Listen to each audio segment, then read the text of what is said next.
같이 묵도하심으로 2월 27일 목요일 새벽 예배를 드리겠습니다. 함께 묵도하시겠습니다. 우리가 굽혀 경배하며 우리를 지으신 여호와 앞에 무릎을 꿇자. 그는 우리의 하나님이시요 우리는 그가 기르시는 백성이며 그의 손이 돌보시는 양이기 때문이라. 너희가 오늘 그의 음성을 듣거든 너희는 무리바에서와 같이 또 광야에서 마사에서 지냈던 날과 같이 너희 마음을 완악하게 하지 말지어다. 아멘. 하나님 아버지, 오늘 이 새벽에도 주님 앞에 겸손하게 또 우리의 마음을 낮추고 온전히 주님을 바라보며 의지하는 마음으로 주 앞에 나와 예배드리게 하여 주시니 감사를 드립니다. 하나님, 오늘 이 새벽 주님 앞에 간구하는 기도의 소원을 주께서 들어주시며 또한 주의 말씀을 보내셔서 우리의 심령을 강건케 하여 주시고 새롭게 하여 주옵소서. 우리의 삶 가운데 주께서 우리를 늘 돌보아 주시고 우리를 선한 길로 인도하여 주실 것을 믿사옵고 우리 주 예수 그리스도의 이름으로 기도드립니다. 아멘. 찬송가 330장, 통일 찬송가 370장, 어둠 밤 쉬지 내리니 찬송하신 후에 장희정 권사님 대표로 기도해 주시겠습니다. 찬송가 330장, 통일 찬송가 370장입니다.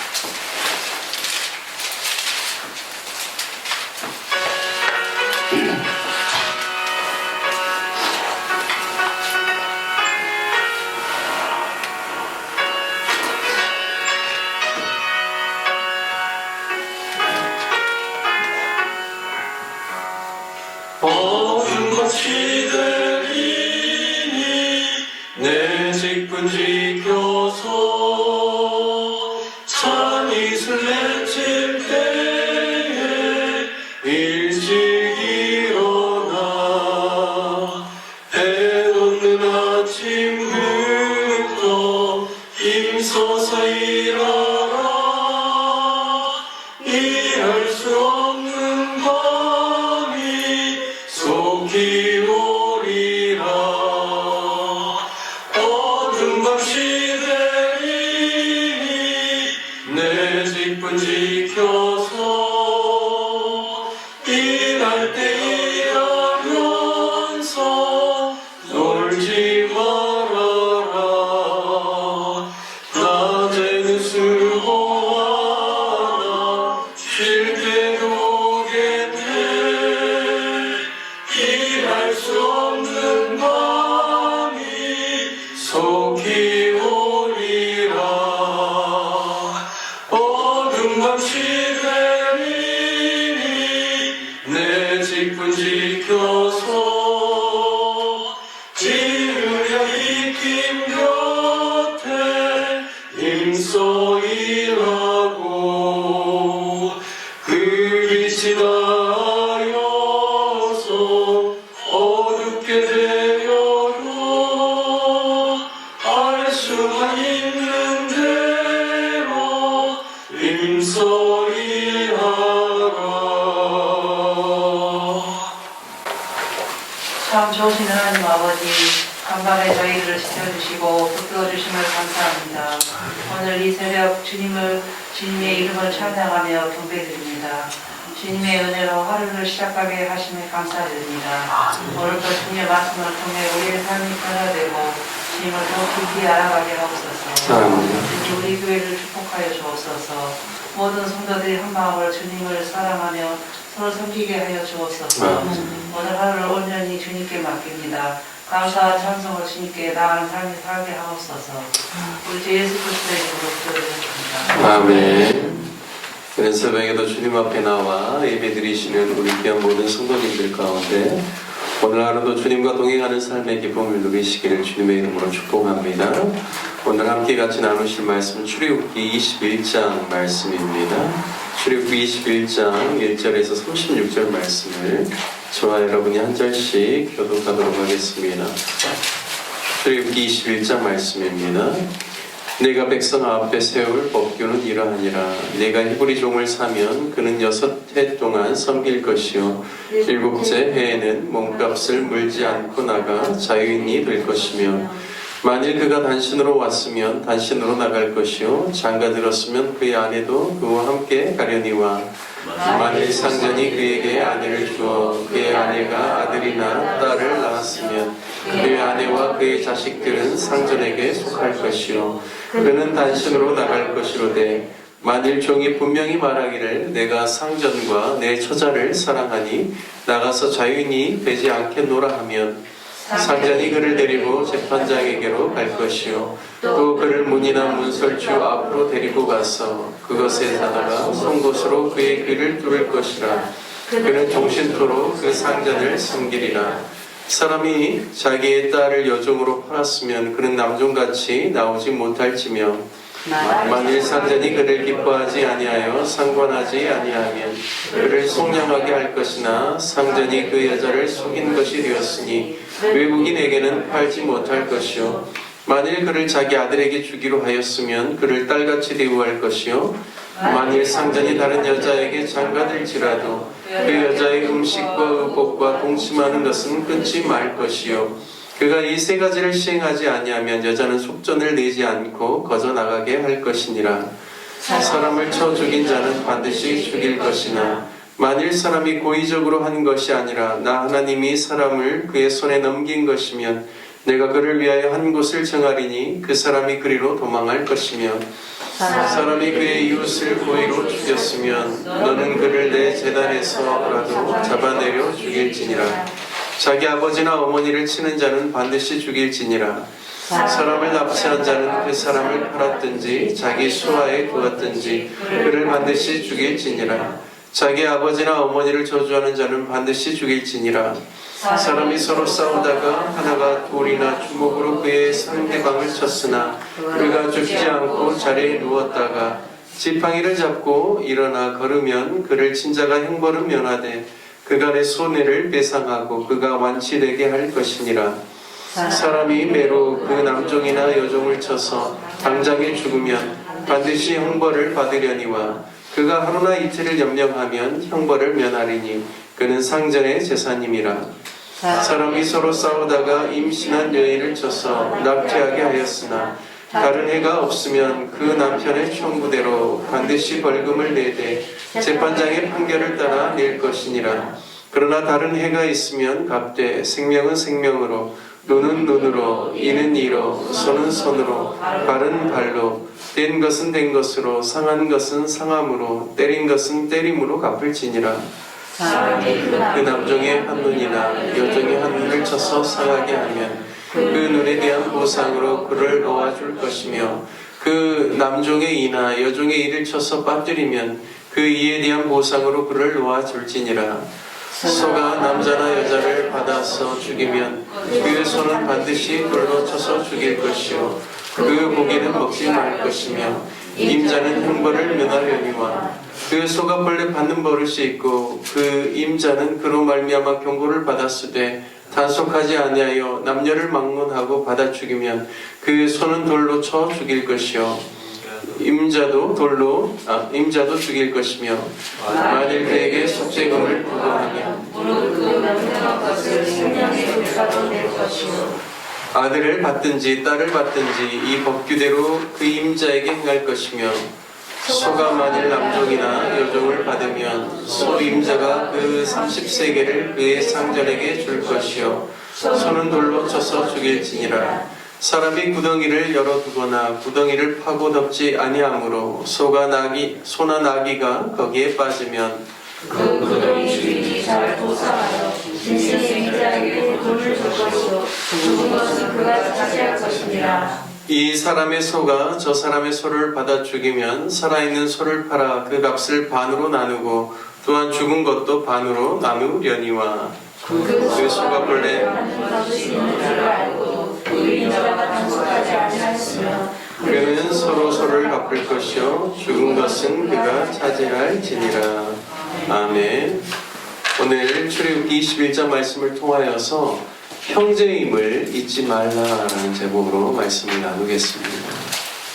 오늘 출애굽기 21장 말씀은 이스라엘 백성들이 앞으로 살아가야 할 사회 속에서 종에 대한 문제를 어떻게 그들이 감당해야 하는지 그리고 살인과 상해와 모욕에 대한 문제들을 오늘 말씀을 통하여서 율법으로 다뤄주고 있습니다.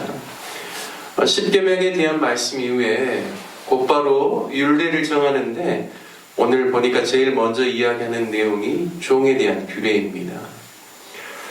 이것은 그만큼 종에 대한 이 규례는 당시 시대에 하나님의 백성들로서 받아들이는 것이 굉장히 어려운 사회적인 문제였다라는 사실을 알 수가 있습니다. 우리가 사랑하는 사람에게 무엇인가 이야기를 하려고 할 때 민감하고 또 잘 해결해야 될 문제를 무엇보다도 먼저 이야기를 하면서 상세하게 설명하겠죠. 저는 그런 관점에서 종에 대한 규례를 보아야 된다고 믿습니다. 지금 우리가 사는 시대에는 종이라는 제도가 사라졌고 또 대부분의 나라에서도 폐지가 되었습니다. 그만큼 전 세계 사람들의 교육 수준이 높아졌고 인권에 대해서도 세계적으로 다루고 있기 때문에 이제 종에 대한 이런 부분들은 전 세계에서도 이제 거의 사라졌다고 볼 수가 있습니다. 하지만 불과 7, 80년 전만 할지라도 한국 사회에도 종이라는 제도가 있었습니다. 혹시 시골에서 시골 말로 머슴살이라는 이야기 들어보셨죠? 그 머슴이 바로 종과 같은 그런 존재입니다. 그런데 고대 사회에서는 얼마나 이 문제가 좀 심각했을까요? 그리고 얼마나 많은 사람들이 종에 대한 일반화된 그런 개념을 가지고 있었겠습니까? 지금처럼 사회생활을 하는 데 있어서 특별히 직업에 있어서 기계화나 이런 것이 아니라 예전에는 대부분 직접 사람이 손으로 작업하고 몸으로 힘을 써야만 일들이 되어지는 그러한 사회였기 때문에 종이라는 제도는 많은 일들을 감당하는 데 있어서 많은 나라들, 많은 민족들이 그리고 대부분 고대 시대에는 사회에서 통용되어지는 그러한 제도였습니다. 하지만 한번 누군가의 종이 되면 그 종자리에서 벗어나기가 쉽지 않고 주인에 의해서 학대를 당하기도 쉽고 또 성적인 착취를 당할 수도 있기 때문에 굉장히 심각한 문제였을 것입니다. 하나님께서 그들에게 분명한 가이드라인을 정해주시죠. 인간의 제도를 하나님께서는 싸그리 무시하지 않습니다. 하지만 그 제도에 있어서 하나님의 백성들이 어떻게 분별하고 어떤 마음으로 사용해야 되는지에 대해서 말씀을 통하여서 우리 가운데 가르쳐주고 있습니다. 하지만 하나님의 본 마음은 무엇일까요? 우리가 이제 신약 말씀할 때 어느 이제 바리새인이나 또 서기관들이 예수님에게 이혼에 대한 문제를 물어보셨을 때 하나님의 본심은 한 남자와 한 여자가 결혼해서 사랑하는 것이고 하나님 맺어주신 것을 사람이 나누지 못할지다라는 분명한 그러한 대안을 제시를 했지만 당시의 사회에서 그것들이 인용되었기 때문에 율법에서도 모세에게 그 부분에 대해서 이야기했다라는 그런 답을 주었던 것처럼 하나님의 본 마음은 누군가가 사람이 사람을 자신의 종으로 부리고 그리고 학대하고 이런 것을 하나님이 싫어하실 뿐만 아니라 원치 않으실 것입니다. 그럼에도 불구하고 당시 고대 사회에 통용된 이 종이라는 제도에 대해서 하나님께서는 그렇다면 하나님의 백성들은 어떻게 해야 되는가에 대한 부분들을 분명하게 제시해주고 있습니다. 오늘 본문 2절 말씀을 보면요, 내가 히브리 종을 사면, 그러니까 이방인이 아니라 자신의 동족이죠. 히브리라는 것은 히브리 종을 사면 그는 6해 동안 섬길 것이요 7째 해는 몸값을 물지 않고 나가 자유인이 될 것이며 라고 말씀합니다. 그러니까 같은 히브리 사람들끼리 동족끼리요 이제 종이 되어지는 그런 여러 가지 이유들이 있겠죠. 첫 번째는 이제 빚을, 누구에게 돈을 빌렸는데 빚을 갚질 못했을 때 결국에는 자신의 몸으로 그것을 노동력으로 떼어야 되기 때문에 종이 되는 그런 케이스가 나올 수 있죠. 또 어떤 케이스도 있냐면 누군가의 재물을 도둑질했는데 그것을 써버리고 갚을 능력이 없을 때 어떻게 하겠습니까? 그 사람에게 종으로 들어가서 종살이를 하게 되는 것이죠. 그리고 물론 또 피치 못할 사정으로 인하여서 동족 간에도 이렇게 종살이를 해야 되는 상황이 생길 수 있다는 것이죠. 만약에 그렇게 되면 하나님은 뭘 말씀하시는가? 너희가 6년 동안은 그렇게 종으로 그 역할들 종살이를 하겠지만 7년이 되면 반드시 어떻게 하라고요? 자유인으로, 그냥 몸값을 이제 더 이상 받을 필요 없이 6년 동안 네가 부렸기 때문에 노동력을 제공했기 때문에 그냥 자유롭게 네 보내라라고 이야기하는 겁니다. 이것은 남성이나 여성이나 다 같이 적용이 됩니다. 다른 이방 민족에서는 찾아볼 수 없는 규례이죠. 왜냐하면 주인이 종에게 영원히 자신의 소유인 것처럼 마음대로 부릴 수 없게 하기 위함입니다. 그리고 근본적으로 하나님의 백성은 누구에게 속해 있습니까? 하나님께 속해 있기 때문에 어떤 피치 못할 사정에 의해서 주인처럼 떠받들고 종으로서의 역할을 할지라도 반드시 7년이 되면 풀어주어서 하나님께 온전히 속해서 자유롭게 생활할 수 있도록 그렇게 해라라는 하나님의 그런 마음입니다. 자신이 비인격적으로 종을 비하게 되면 그가 6년이 지나고 7년이 됐을 때 자유인이 되면 어떻게 하겠습니까? 내가 누구의 집에서 누구에 의해서 종살이를 했는데 그 사람이 착취하고 굉장히 포악한 사람이다. 그런 이야기를 한다면 자신에게 있어서도 굉장히 좋지 않을 것입니다. 따라서 종으로 드린다라고 할지라도 기본적인 인권에 대해서 존중해주고 조심히 다루어야 되는 것이죠. 레위기 18장 39절에서 40절 말씀에 보면 주님께서 그런 말씀을 하셨습니다. 너와 함께 있는 내 형제가 가난하게 되어 내게 몸이 팔리거든 너는 그를 종으로 부리지 말고 품꾼이나 동거인과 같이 함께 있게 하여 2년까지 너를 섬기게 할지라 말씀합니다. 그러니까요, 너희가 어떻게 동족을 대해야 되는가? 그가 혹시 가난하여서 몸이 팔려서 종으로 올지라도 품꾼처럼 내가 이 일을 부탁하고 이 일을 사용할 때 쓰는 그런 사람처럼 대우하라는 것이죠.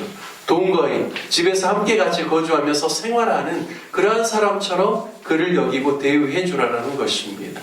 이것이 사회 제도 속에서 어쩔 수 없이 용인되는 종의 제도일지라도 하나님의 사람은 이 시스템에 대해서 어떻게 분별하고 어떤 마음으로 대해야 될지에 대해서 이야기해주고 있습니다.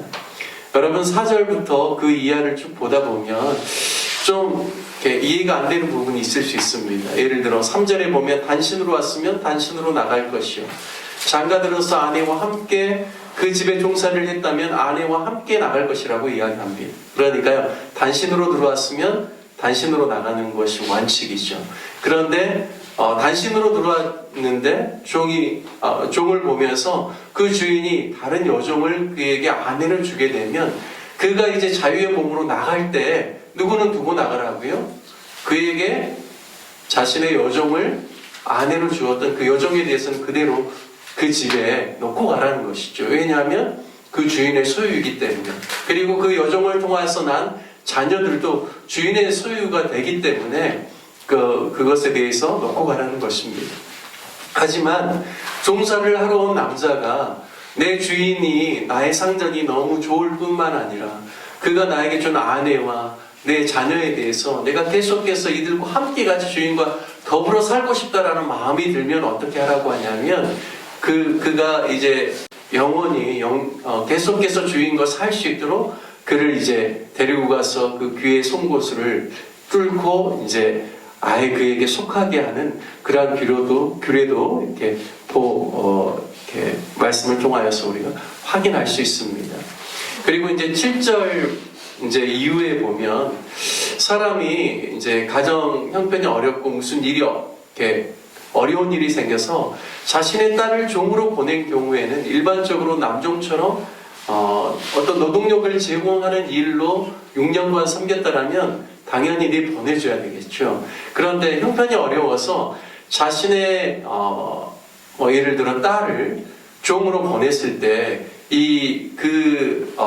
그 주인의 아내나 첩으로 보냈을 경우에는 6년이 지날지라도 그냥 내보내서는 안 된다라는 규례입니다. 왜냐하면 당시 고대 사회 가운데 여성이 한 남성의 아내가 되었다가 그리고 이제 6년 만에 나가게 되면 자신이 누구에게 시집가기도 어려울 뿐만 아니라 또 경제적인 활동을 하기도 당시 고대 사회는 쉽지 않기 때문에 반드시 그러한 경우에 있어서는 내보내지 말라라고 합니다. 그리고 그럴 경우에는 만약에 주인이 다른 아내와 또 장가를 들지라도 그 여인에 대해서 반드시 제공해야 될 세 가지가 의무적으로 있다라고 이야기하죠. 옷과 먹을 양식과 그리고 동침하는 것에 대해서는 반드시 의무적으로 계속 우리가 감당해야 된다라고 이야기를 하고 있습니다. 여러분, 우리가 이러한 사회적인 시스템을 보면서 때로는 참 이해하기 쉽지 않은 부분이 있을 수 있습니다. 하지만 그들이 행하고 있는 사회의 그런 제도 속에서 어떻게 하면 최선을 다해서 사람들을 보호할 수 있을지, 그리고 동족 간에 서로 정말 학대하거나 인권을 유린하지 않도록 존중하면서 함께 같이 거주하면서 살아갈 수 있을지를 하나님 생각하면서 하나님의 백성은 이방 민족과 다르게 생활해야 됨을 하나님께서 그러한 개념을 가지시고 교리를 주고 있다는 사실을 우리가 알 수 있습니다. 여러분, 사도 바울이 디모데에게 이야기할 때요, 늙은이를 꾸짖지 말고 권하되 아버지에게 하듯 하고, 젊은이에게는 형제에게 하듯 하고, 늙은 여자에게는 어머니에게 하듯 하고, 젊은 여자에게는 온전히 깨끗함으로 자매에게 하듯 하라라는 그러한 말씀이 디모데전서 5장에 있습니다. 그러니까 기본적으로 하나님의 사람들은 사람들을 대할 때 어떻게 대해야 되는가? 가족과 같이, 형제와 같이, 자신의 여동생과 같이 그렇게 대하라고 말씀하고 있습니다. 히브리 민족도 마찬가지죠. 하나님께서 그들에게 율법을 주셔서 어쩔 수 없는 종이라는 제도를 그들도 갖추게 되지만, 그럼에도 불구하고 하나님의 백성들이 구별되어야 되는 것은 그들을 대할 때 피치 못한 사정으로 들어왔다라고 할지라도 가족과 같이, 형제와 같이 그렇게 대할 것을 이야기를 하고 있습니다. 우리는 이제 종이 제도는 없지만, 우리도 이제 직장 생활을 한다든지 사람들과의 만남을 우리가 갖지 않습니까? 그러면 우리가 이러한 성경적인 정신을 이어서 우리가 적용한다면, 우리가 사람들을 대할 때 어떤 마음으로 대해야 되는가? 형제와 자매와 같이, 그리고 나이가 많은 사람들에게는 부모님을 대하는 것 같이, 젊은 사람을 대할 때는 일절 거룩함으로 동생과 같이, 형제 자매와 같이 그러한 마음으로 사람들을 대할 때 우리를 통하여서 또 하나님의 사랑이 흘러가고, 또 하나님의 또 아름다운 그러한 성품이 우리를 통하여서 많은 사람들에게 흘러가서, 또 많은 사람이 그러한 영향력 가운데 주님께 돌아오고 또 하나님의 사랑을 경험하게 되는 귀한 역사가 또 저와 여러분을 통하여서 일어나게 될 줄로 믿습니다. 우리 함께 같이 말씀 적용하며 기도하기를 원합니다. 오늘은 특별히 종에 대한 규례들을 통하여서 크리스찬으로서 사회의 시스템들을 어떻게 이해하고 받아들이고 적용해야 될지 우리도 함께 같이 말씀을 통하여서 보게 되었는데, 하나님, 오늘 하루를 살아갈 때도 제가 모든 사람들을 대할 때 가족과 같이 대할 수 있도록 인도하여 주시고, 형제와 같이, 자매와 같이 대할 수 있도록 인도하여 주셔서 저를 통하여서 하나님의 인격과 사랑이 내 주변에 있는 많은 사람들에게 흘러갈 수 있도록 하나님 축복하여 주시고 저의 삶을 붙들어 주옵소서. 우리 함께 같이 기도하기를 원하고요. 또 교회를 위해서 기도할 때는 우리 주일학교와 중고등부 청년들을 위해서 기도해 주십시오. 다음 세대들이 믿음 위에서 아름답게 세워질 수 있기를 위해서 기도해 주시고, 또 이제 다음 주부터는 개학하면서 저희가 또 붕어빵 전도를 하려고 합니다. 하나님께서 또 자원하는 일꾼도 보내주시고, 또 붕어빵 전도를 통하여서 다음 세대들, 특별히 우리 초등학생들과 중고등학생들이 우리 교회에 연결될 수 있도록, 그리고 지역사회에 우리 작은 하나님의 사랑이 전달되어지는 통로가 될 수 있기를 위해서 기도해 주시기를 부탁드리겠습니다. 뿐만 아니라 또 몸이 불편하신 분들을 위해서 기도해 주시고, 협력하는 선교사님들, 그리고 또 나라를 위해서 기도해 주시기를 부탁드리겠습니다. 우리 다 같이 주님의 이름 한번 부르시며 기도하겠습니다.